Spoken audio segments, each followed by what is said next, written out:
So, I have a very interesting story to share with you today. This story is about I had met a person recently, and somehow they had no idea how important sleep is. And the routine has been going on. The person is almost close to 50 years now in terms of the age. But this learning module that I'm sharing with you right now, it is all about the mistakes that we do as we are aging, and how can you stop doing those mistakes right now when you're listening to this learning module. So I want to start with letting you know that there are our body is quite unique and it has got multiple different organs. I'm sure you're aware of that. But there are also 11 systems in the body which work in harmony, and they make sure that you are breathing and you are alive and you are healthy. Hmm? For example, your respiratory system, you are continuously breathing in and out oxygen, and because of that movement the air goes inside the body and you are able to breathe. And this is one. But the second, for example, is your lymphatic system, which is responsible for clearing out all the toxins from the body. It is responsible for flushing out the waste from the body. That is the lymphatic system. And similarly, there are other systems also, like cardiovascular system. We have got the nervous system, we have got the endocrine system, and we have got the digestive system, the reproductive system, excretory system. Everything, they all together, when you put them all together, they play a very important role, and each system uh, works in harmony with the other system. Now, why I'm telling you this is because when our sleep is compromised, you will start seeing impact not on all systems together. One or two of them will start being impacted first. And that is where the challenge lies, that the person feels that, oh, my respiratory system is okay. So feeling fine. However, it could be that your digestive system is not fine. So this learning module is all about letting you know that how to be more conscious on any of these systems and how do you identify the root cause. And so the story goes like this. This person is very regular with his gym. He's very regular with his sports. He goes out in the evening, plays a sport late in the night from, let's say, 9 to 10:30 p.m. And this is something which he's been doing continuously for the last 2 years. Now, when I spoke to him, he said that I sleep from 11:30 in the night to 5 or 6 a.m. in the morning maximum. He said, I have never taken more than 6 hours of sleep in the last few years. And that was a very surprising thing for me. He looked quite fit, and he was able to take things, uh, and he was able to understand things properly. So I could not see a very immediate challenge that he was facing. And then we started talking. I had a long conversation with him. I had a long conversation with him. And during that conversation, so first he said that, oh, when I sleep, I doze off in the first 5 minutes and I directly wake up in the morning. It sounds very interesting, or it sounds unreal that, oh, there is a possibility that you sleep at night and you directly wake up in the morning. Only children do that. So it feels good at the surface. But now, for that person, it is also a result of being overtired.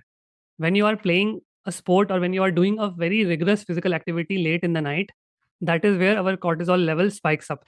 And then later he shared that after he goes to bed, it takes him at least 40 to 50 minutes to actually sleep. Now that is the first part of it.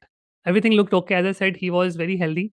He looks very healthy. But then as he started sharing more, the first thing that he shared later was, which was very surprising for me, was that though he has been playing, he has been resting, but his knees and shoulders, they never recover from pain after regularly playing the sport.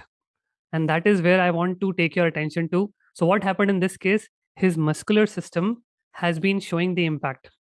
However, he said that I have never got sick in the last 2 3 years, which is good. What does it mean? That his immune system has not been compromised. But do you see the difference, or do you see the challenge that though the immune system is working fine, you may feel that, oh, I am not getting sick, so I'm healthy. But besides that, it is your muscular system. Ideally, when you sleep at night, any pain, any injury, it will take a few days and you will be able to heal at least or maximum in a week's time. But in this case, in his case, it's been more than a year.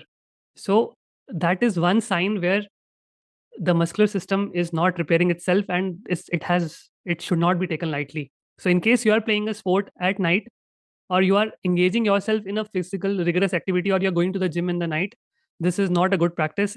You have to keep at least a 2 hours of gap between your physical rigorous movement and your sleep. Then your recovery is guaranteed. And the interesting thing he spoke, the second thing that made me realize why he is not recovering well, is when he shared that he has sometimes he forgets things. And it starts with as simple as forgetting names, but then for in his case, the nervous system is also being impacted. The whole uh, things of being forgetting, that was happening to him quite often. And that was the second alarm. So the first alarm in this the first red flag, I would say, in this case, was the muscles not repairing completely. The second red flag that he shared was about the loss of memory. Sometimes he say that I open my phone but I forget whom to message. And it is temporary. We call it brain fog sometimes. But if it starts happening more regularly, that is a second red flag. And interestingly, he shared another third, the most dangerous red flag. I spoke to him about, I just asked him one question: do you feel sleepy while you're driving? And you know what he said? Yes. It has happened to him a few times that he was driving and suddenly for a few seconds his eyes closed and then he woke up again. And this happened while driving. Now, can you imagine the impact if a person who is driving at a 80 kilometer per hour speed on a highway and the person shuts down their eyes for 2 seconds? What could be the outcome of that? And you know what is happening? This is where the system is pushing you into a forced restart because the sleep has not been completed. Now, remember, he has been sleeping only 6 hours for the last 2 years. And that is where the third red flag is coming. So it is becoming so evident that because of the lack of sleep that he is getting in the night, he is facing this challenge of staying 100% awake during driving. And to make it worse, there are tests for drunken driving, but there is no test for drowsy driving. And this is the most dangerous part. In the US alone, it has been noticed that the drunken driving cases are there, but the cases of drowsy driving and fatalities are even more than drunken driving. So, the message I want to share with you in this video is very simple. The outcome of not sleeping enough will not show immediately. It starts showing up few years, few months later, where one of these 11 systems in the body starts getting compromised. So, if it is happening with you, find out which system is compromised and you start taking action accordingly. Speak to a sleep expert, talk to your doctor. If your doctor can advise you to go to do something naturally without medicines, that's great. Once, if you start any medicines or even painkillers in the long run, is not going to help. And definitely taking sleeping pills or any magnesium or melatonin in the long run is not beneficial at all. Any natural way which you can find out to heal yourself, to recover, is the best. And if you improve the quality of your sleep, if you improve your quality of deep sleep, your recovery is guaranteed. This is what I also share in my community. You're more than welcome to explore and understand what happens when we start improving our sleep naturally. On that note, I will take a pause, leave a comment below this video on your understanding of the topic. And if you have any challenge related to sleep, you can also mention that. I would be happy to answer them in the comments below. I will see you in the next one.